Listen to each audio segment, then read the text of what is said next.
आप देख रहे हैं टुडे न्यूज़ 24। इस बार कांग्रेस ही आ रही है। भाजपा आएगी, बदलाव होगा। कांग्रेस आ रही है, बिल्कुल आना चाहिए। हमें बताने की जरूरत ही नहीं है कि कांग्रेस आएगी या भाजपा आएगी। उनके खिलाफ या किसी भी राजनीति पार्टी के खिलाफ बोलते ही आम आदमी का जीना हराम है। नमस्कार, मैं साहिबा और आप सभी का स्वागत है टुडे न्यूज 24 में।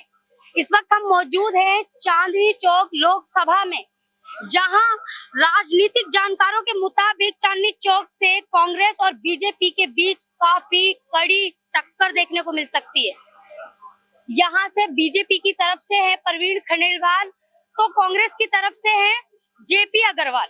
अब देखना ये है कौन किसको टक्कर दे सकता है। आइए यहाँ की जनता से बात करते हैं कि जनता क्या सोचती है। आइए बात करते हैं।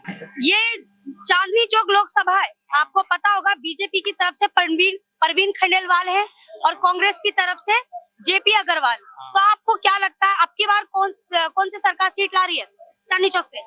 मुझे लगता है यहाँ से तो चांदनी चौक से तो बीजेपी तो नहीं आ रही है इस बार कांग्रेस ही आ रही है। क्योंकि मैंने बहुत सारा देखा, बहुत सारे दुकानदारों से खड़ा रहता हूँ तो आपस में लोग बात करते हैं तो लोग बीजेपी से नाराज दिखाई देते हैं।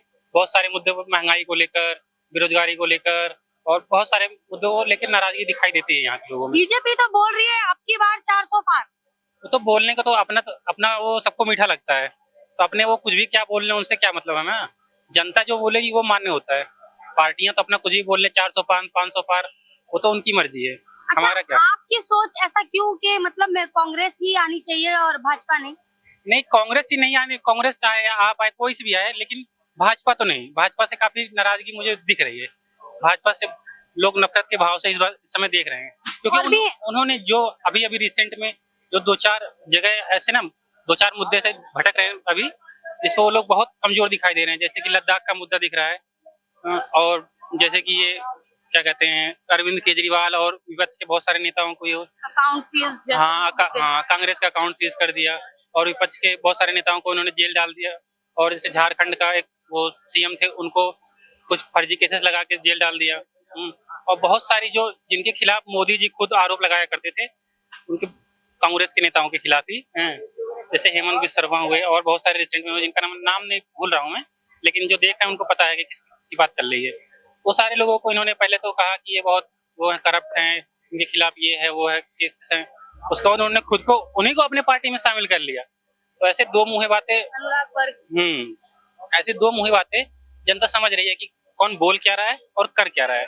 कर्मों में और उनके वाचन शैली में जो बोलते हैं वो करते हैं, उसमें बहुत जमीन आसमान का उनका डिफरेंस दिखाई देता है बीजेपी में। तो आपको लगता है कि इस बार कांग्रेस का डंका बज सकता है?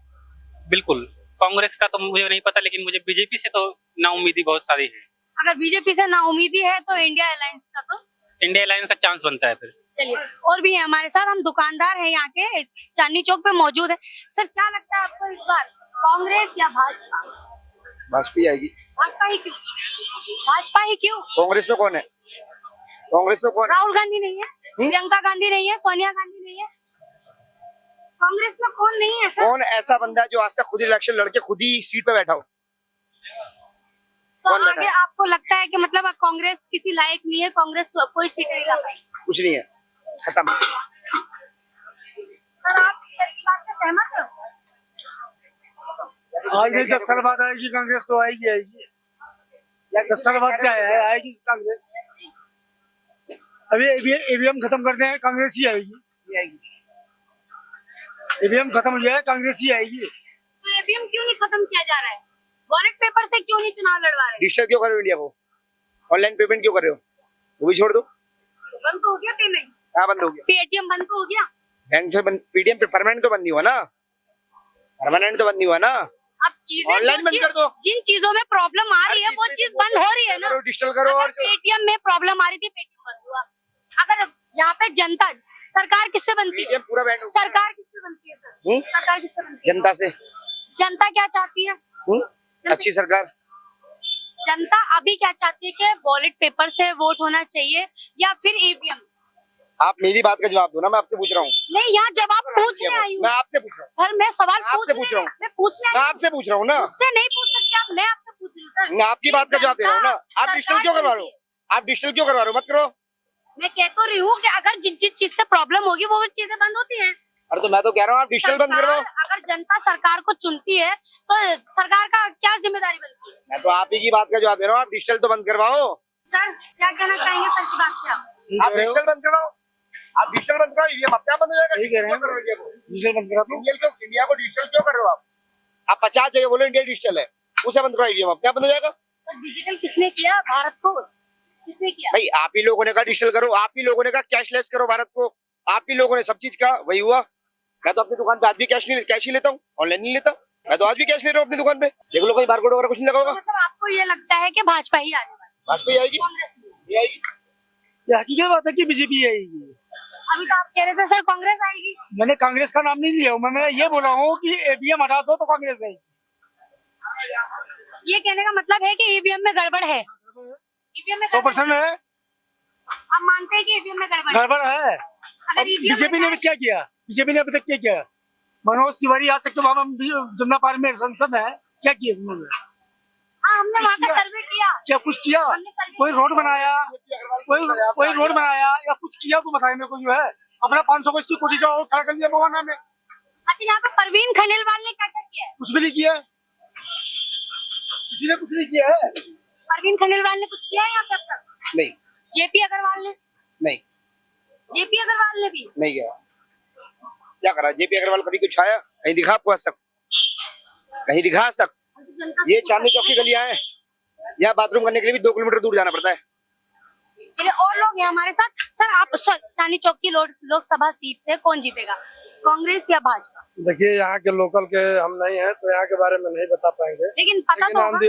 ऑन दी होल जो पूरे देश का माहौल है उसमें यूथ से लेकर के किसान से लेकर के मजदूर से लेकर के छोटे दुकानदार व्यापारी सब के सब पीड़ित हैं और प्रताड़ित हैं। पूरे 10 साल में आम जनता से टैक्स बढ़ाया जा रहा है और बड़े बड़े जो कारपोरेट हैं पर पूंजीपति घराने हैं उनका टैक्स दिन प्रतिदिन कम किया जा रहा है। तो हमारे ऊपर लोड बढ़ रहा है, महंगाई का दूसरा लोड बढ़ रहा है, टैक्स का दूसरा लोड बढ़ रहा है। बड़े बड़े कारपोरेट घरानों का टैक्स जिसको कारपोरेट टैक्स कहते हैं 35% से घटाते घटाते 22% तक ये सरकार लाई है। तो ये खुलेआम जो है कि नहीं बड़े पूंजीपति घरानों के पक्ष में है और आम जनता के खिलाफ यह काम कर रहे हैं। तो क्या लगता है आपको चांदनी चौक लोकसभा सीट से कौन आ रही है? बदलाव होगा, कांग्रेस आ रही है? बिल्कुल आना चाहिए। कांग्रेस आ रही है। चलिए और भी लोगों से बातचीत करेंगे। देखिए अभी तक जितने लोगों से बात की है हमने, उनका कहना है कि चांदनी चौक लोकसभा सीट से कांग्रेस आ रही है। और भी लोग जुड़ चुके हैं हमारे साथ, वो बताएंगे हमें कि चांदनी चौक लोकसभा सीट से कौन आ रहा है आपकी बात, भाजपा या कांग्रेस? सबसे पहले तो सर हमारा सबसे पहला सवाल ये है कि जैसे कि आपको पता है चुनाव का डंका बज चुका है। आज यूपी में चुनाव है, बहुत जल्द दिल्ली में भी चुनाव हो जाएंगे। तो क्या लगता है आपको, जैसे इस वक्त हम चांदनी चौक में हैं, तो यहाँ पर किसका डंका बजने वाला है, भाजपा या कांग्रेस? दिल्ली दिल वालों की, और दिल जिसके दिल में जो बसा होगा वो होगा। और पिछले रिजल्टों के हिसाब से हाथ कंगन को आरसी किया, पढ़े लिखे को फारसी किया। सही कह रहा हूँ भाई लोगों? हमें बताने की जरूरत ही नहीं है कि कांग्रेस आएगी या भाजपा आएगी। नहीं आपको बताना था। हमारे भारत देश का संविधान ऐसा है कि लोग जेल में अंदर बैठे हैं और बाहर उनके सारे प्रोग्राम चल रहे हैं, तो सारे ही लोग चुनाव लड़ेंगे। कहानी आ जाएगी सामने, बीजेपी अंदर बैठे रहने से मतलब आप केजरीवाल के बारे में बात कर? ना जी, केजरीवाल है और हमारे वो बीजेपी से सेंगर साहब भी हैं, वो भी अंदर बैठे हुए हैं। भाई सभी के लिए, नाम किसी का नहीं। मैं तो कह रहा अंदर बैठ के सारे लड़ रहे हैं, बाहर बैठ के भी लड़ रहे हैं। भाई जो काम करेगा या जिसने काम किया उसका नंबर आएगा। आपकी सोच क्या कहती है कि कौन आना चाहिए? देखिए आप जनता है। देखो मैं जनता हूं ना, तो मैं तो सीधी सी बात जानता हूँ, जो मेरे को रोटी कपड़ा मकान मनोज कुमार वाला सिस्टम दिलवाएगा वही आएगा। मैं और इससे ज्यादा तो अब तक रोटी कपड़ा मकान मिल रहा है भाजपा की सरकार? भाजपा की सरकार में तो क्या कहूँ, क्या मिल रहा है? जो मिल रहा है बहुत बढ़िया मिल रहा है, काम अच्छे हो रहे हैं। परंतु मैं जितने भी हमारे बेरोजगार भाई हमारी तरह छोले भटूरे खा रहे हैं उनसे पूछूंगा उन्हें रोजगार मिला कि नहीं मिला। कोई भी बड़ा कांड हो जाए रातों रात फाइलें गायब हो जाती हैं, उसमें भी कुछ वो मिला नहीं मिला। पब्लिक है 4 दिन मोमबत्ती लेके जंतर मंतर पहुंच जाती है, उसके बाद पब्लिक को 1-1 किलो चावल 1-1 किलो गेहूं तेल दे दो और जय नेताजी जय नेताजी। मैं पार्टी का नाम ही नहीं ले रहा, पर क्या वो 1 किलो तेल, चीनी, चावल काम करते हैं कितने दिन? अरे मैं कहता हूँ 200 रुपए पर डे की रोजगार, गलती सरकारों की नहीं है, कोई सरकार की गलती नहीं है, सारी सरकारें अच्छी हैं, पर गलती है हमारी खुद की। जहां मिला थोड़ा सा तेल, चावल, चीनी, पहुंच गए लो लो लो करते हुए कहना जी फ्री का मिल रहा है, पहले लूट लो। कोई ये नहीं कहता कि हमें नहीं चाहिए। जब बटने को फ्री में आए लेने ही मत जाओ, अपने आप लौट जाएंगे। सीधी कहो कि भैया 200 रुपए पर डे की नौकरी तो दो, कम से कम 200 रुपए पर डे, 6,000 रुपए, और एक नॉर्मल से नॉर्मल गरीब आदमी के लिए 6,000 बहुत है। उस बारे में कोई नहीं सोचता, कोई भी पार्टी नहीं सोचती। ऐसी पार्टी हो, ऐसा मैं कह रहा हूँ जो लड़ रहे हैं चुनाव वही इस तरह के वादे करना बहुत है। मोदी जी ने अभी 2-4 दिन पहले ऐलान किया था आयुष्मान कार्ड का, 5 लाख तक का मुफ्त इलाज। मोदी जी अगर हो जी- या पिछली कोई भी सरकार हो, आज की डेट में जी वही रहा है जिसकी जेब में दाम है। आयुष्मान कार्ड हो चाहे LIC कार्ड हो, पहले तो सरकारी लाइन में लगोगे हॉस्पिटल में, वहाँ कब नंबर आएगा कार्ड का, फिर उसका डॉक्टर कब रहेगा। तो आपको लगता है आयुष्मान कार्ड तो काफी समय से बने हुए हैं, तो क्या वो वर्क करते हैं? मेरे को नहीं पता, क्योंकि सरकारी में अगर मैं अपने किसी बंदे को लेके जाऊंगा तो मेरे को पता है कि मेरा बंदा बाद में 4 कंधों पे ही जाना है। सरकारियों के इतने बुरे हाल है। अभी एक नई पिक्चर आई थी शाहरुख खान साहब की, उसमें देखा था कि नेताजी कह रहे थे हमने हॉस्पिटल इतने बढ़िया करवाए, ये करवाए, उसके बाद उन्हीं नेताजी को वहां ले जाके भर्ती कर दिया। नेताजी कहते बचाओ भाई, सिस्टम लेके आओ। जब नेताजी पे आई तो सब सिस्टम हो गया तैयार। जवान मूवी की बात कर रहे हैं आप? हाँ, उसमें सब सिस्टम हो गया तैयार। पिक्चरों में दिखाते हैं देश की सच्चाई है, वो सच्चाई क्यों नहीं बाहर आती? क्यों नेता नहीं सोचते अब हम ये करेंगे? हम 4.5 साल सारी पार्टियां सोती हैं, 4.5 साल के बाद में सब निकलते हैं बाहर बिल में से क्या ये हम ये करेंगे वो करेंगे। भाई बाकी के साल क्यों नहीं करते? सर आप कितना सहमत है सर से? हम तो पूरे सहमत है, क्योंकि हमारे एरिया के आदमी है, हमें पता है क्या दिक्कत है क्या नहीं। हमारे यहाँ सबसे बड़ी दिक्कत बेरोजगारी की है। बालक पढ़ भी लेवे, लिख भी लेवे, समस्या क्या आ जाए लोकल की। भाई लोकल का है, भाई जिसने पढ़ाई में पैसा लगा दिया वो लोकल का वहाँ थोड़ी भूसा थोड़ी बजाएगा।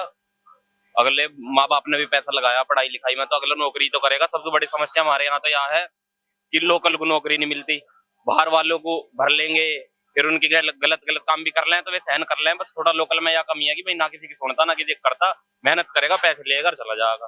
क्या लगता है सर, नेपोटाइजिंग चलता है? बहुत ज्यादा फर्क है जी, हर चीज में फर्क है। किसी ना किसी का रेफरेंस लगाओ। सबसे बड़ी बात की नेताजी का रेफरेंस लग गया तो नौकरी लग जाएगी, 12वीं फेल की भी, अगर ना लगा तो बीटेक करा भी बाहर धरा, कोई मतलब नहीं है। नेताजी का रेफरेंस आपकी रस्सी को भी सांप बना डालेंगे, फिर तो सांप बनना ही बनना है उस रस्सी का। प्राइवेट सेक्टर के अंदर भी आज की डेट में विदाउट रेफरेंस नौकरी नहीं है, और सरकारी हॉस्पिटल में बहुत ही किस्मत अच्छी हो तो आप बच पाओगे, फैसिलिटी नहीं है। मैं खुद अभी एक अपने गांव में गया था, वहां पे थोड़ा बहुत सुविधाएं हैं, बट अगर एक प्राइवेट सेक्टर वाली सुविधा क्यों नहीं है? सरकारी में अभी एम्स चले जाओ, आप ही खुद आपकी सांस उखड़ रही होगी ना, गारंटी देता हूँ आपकी सांस बंद होने तक भी आपका नंबर ना आने का ढंग से। सर हमारा सवाल तो ये है, चांदनी चौक लोकसभा सीट से कौन आ रहा है, भाजपा या कांग्रेस? मैम चांदनी चौक लोकसभा सीट में ना हमारा कोई इन्वॉल्वमेंट है, ना हम वोट करना आ रहे, ना हम जानते किसी है।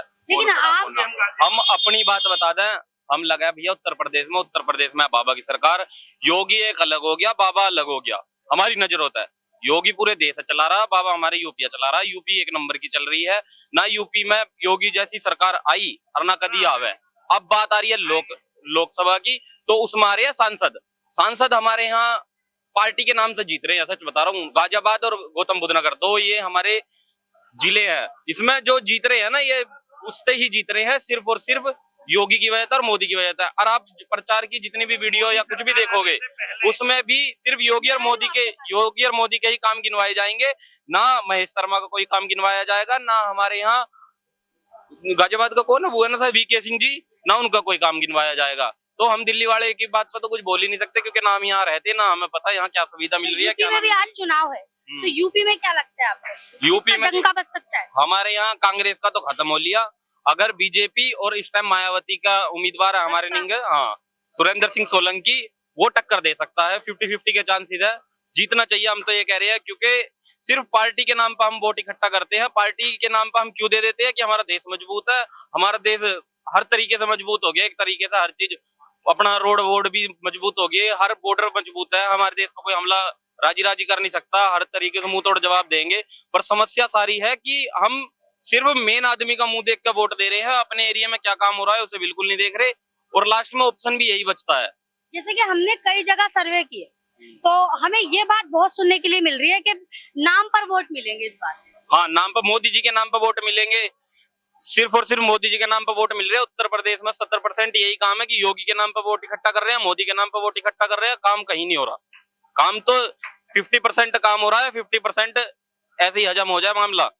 देखिए मैंने जितनी भी जगह सर्वे किया तो मुझे एक ही चीज जानने को मिली, जैसे आप भी इस वक्त हम मौजूद हैं चांदनी चौक लोकसभा सीट में, यहाँ भी लोगों से बात की तो यहाँ उत्तर प्रदेश के लोग बैठे हैं, उनका कहना यह है कि अगर उत्तर प्रदेश में किसी का डंका बज सकता है तो वो बसपा है, अगर भाजपा को टक्कर दे सकती है तो वो बसपा है, लेकिन कोई भी बीजेपी का कार्य पे वोट नहीं आएगा।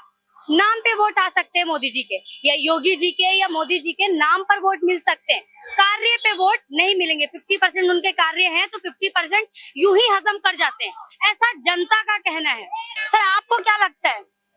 मैम हमारे तरफ तो दोनों ही सही है, कांग्रेस भी या भाजपा भी, एमपी साइड हमारे। तो किसका डंका बज सकता है? हमारे तरफ तो भाजपा ही चल रही है अभी, भाजपा ही आएगी क्योंकि भाजपा का हमारा नेता सही है, यादव जी हमारे मुख्यमंत्री, मतलब कार्य किए हैं। चल रहा है उनका कार्य। कहाँ से सर, कहाँ से? एमपी रीवा सतना। अच्छा, वहाँ से यादव जी, तो वो कार्य कर रहे हैं, कार्य चल रहा है उनका, सही चल रहा है। सबसे बड़ी और हमारे जी मैं आपके पास आ रही हूँ। सबसे बड़ी एक समस्या आ रही है, बंदा मोदी को वोट दे रहा है, जो निर्दलीय लड़ रहा है उनको वोट तो मिलने की उम्मीद है, पर उनके ऊपर केस मुकदमे ये खुल जाते हैं। और जो अपनी पार्टी है, मैं किसी पर्टिकुलर किसी पार्टी को नहीं बोल रहा, अपने बंदे उनके सेफ है, पर जितना मैंने अभी देखा है उन्होंने निर्दलीय का ऐलान करा। रविंदर भाटी जो एक वेल एजुकेटेड पर्सन है, बढ़िया अच्छा खासा पढ़ा लिखा है, 26 साल की उम्र में उसने निर्दलीय बाड़मेर से विधायकी जीती है, अरब सांसद के लिए उन्होंने उम्मीदवारी भरी थी, तो उसके ऊपर भी इन्होंने मुकदमा दर्ज कर दिया है, जिसका दूर दूर तक भी कोई लिंक नहीं है। अब कोई फोटो किसी को जज नहीं कर सकती कि इसके एंटी इंडियन कोई मतलब इसके लिंक है कि भाई ये आतंकवादियों से मिला हुआ है, उसका कोई पुराना फोटो उठा के उसके ऊपर में मुकदमा दर्ज कर दिया। ऐसे तो सब नेता दूसरों के, पाकिस्तान के प्रधानमंत्री मुख्यमंत्री उनसे भी मिलते हैं, अब ये थोड़ी ना कि वे पाकिस्तान के हित में बात करेंगे।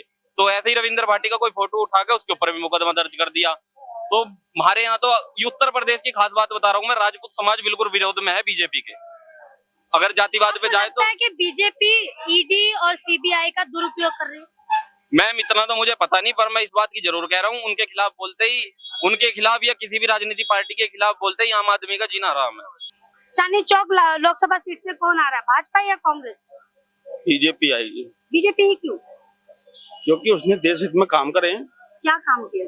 बहुत सारे काम करे हैं, राष्ट्र हित में, देश हित में। आपको लगता है राम मंदिर के आधार पर वोट ले जाएगी इस बार भाजपा? बिल्कुल जी, बिल्कुल राम मंदिर पर वोट देगी, पब्लिक देगी। राम मंदिर के आधार जी पर जी जीतेगी। हाँ, बाकी और जनता के कोई कार्य नहीं है? नहीं, कार्य भी हैं, जनता के कार्य भी, और भी कार्य हैं और करे हैं उसने। और मेन मुद्दा जो है राम मंदिर, मतलब देखिए आपको मेन जो था आपके लिए वो महत्वपूर्ण आपका राम मंदिर। जी राम मंदिर, तो आप कहते हैं कि राम मंदिर के आधार पर भाजपा आ सकती है। चलिए और भी है यहाँ पर, आपको क्या लगता है सर कि अब की बार लोकसभा चुनाव देखो बिल्कुल नजदीक आ चुके हैं, जैसे कि आज उत्तर प्रदेश में है चुनाव, है ना, बहुत जल्द दिल्ली में चुनाव है, तो क्या लगता है आपको कि इस बार कांग्रेस आ रही है? आ रही है। ऐसा क्यों? आ सकते हैं क्योंकि भाजपा को टक्कर दे सकती है कांग्रेस इस बार? दे सकते हैं टक्कर, तो बाकी पता ही नहीं, इतना तो राजनीति में पता ही नहीं है इतना कुछ। हाँ जी मैम, क्या लगता है? मतलब कांग्रेस आएगी लग रहा है मैम, जैसे भाजपा को। कैसा लग रहा है? मेरे को तो मैं तो इंस्टाग्राम चलाता हूँ, इंस्टाग्राम पर रील आती रहती है, कोई कांग्रेस की बुराई कर रहा है, कोई भाजपा की कर रहा है मैम। आपको क्या लगता है? मेरे को तो कांग्रेस का पलड़ा भारी लगता है अब की बार मैम। कांग्रेस का पलड़ा? हाँ जी, कांग्रेस आनी चाहिए अब की बार। भाजपा तो आगे 3 बार, अब कांग्रेस को मौका देके देखते हुए कांग्रेस क्या करती है। बदलाव होना चाहिए। हाँ जी, मतलब आप बदलाव मांग रहे हैं? हाँ जी। देखिए कुछ लोग हैं जिनको अभी भी बदलाव चाहिए, कि उनका कहना है, और ये युवा है, इनका कहना है कि इस बार बदलाव होना चाहिए और कांग्रेस को आना चाहिए।